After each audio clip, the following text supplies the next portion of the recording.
কুমির আর শিয়াল মিলে চাষ করতে গেল। কিসের চাষ করবে? আলুর চাষ।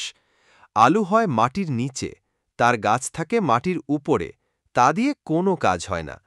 বোকা কুমির সে কথা জানত না। সে ভাবলে বুঝি আলু তার গাছের ফল। তাই সে শিয়ালকে ঠকাবার জন্যে বললে, গাছের আগার দিক কিন্তু আমার, আর গোড়ার দিক তোমার। শুনে শিয়াল হেসে বললে, আচ্ছা, তাই হবে।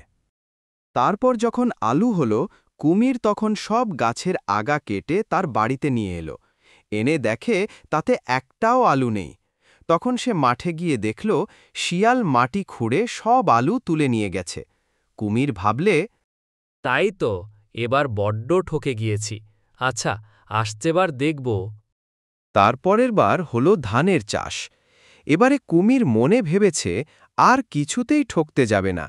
তাই সে আগে থাকতেই শিয়ালকে বললে, ভাই, এবারে কিন্তু আমি আগার দিক নেব না, এবার আমাকে গোড়ার দিক দিতে হবে।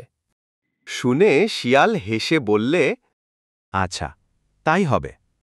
তারপর যখন ধান হলো, শিয়াল সে ধানশুদ্ধ গাছের আগা কেটে নিয়ে গেল। কুমির তো এবারে ভারী খুশি হয়ে আছে, ভেবেছে মাটি খুঁড়ে সব ধান বার করে নেবে। হায় কপাল, মাটি খুঁড়ে দেখে সেখানে কিছু নেই, লাভের মধ্যে খড়গুলো গেল। তখন কুমির তো বড্ড চটেছে আর বলছে, দাঁড়াও শিয়ালের বাছা, তোমাকে দেখাচ্ছি। এবার আমি তোমাকে আগা নিতে দেব না, সব আগা আমি নিয়ে আসব। সেবার হলো আখের চাষ। কুমির তো আগেই বলেছে এবার আর সে আগা না নিয়ে ছাড়বে না।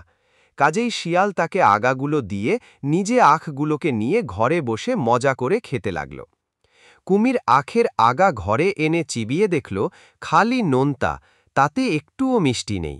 তখন সে রাগ করে আগাগুলো সব ফেলে দিয়ে শিয়ালকে বলল, না ভাই, তোমার সঙ্গে আর আমি চাষ করতে যাব না, তুমি বড্ড ঠকাও।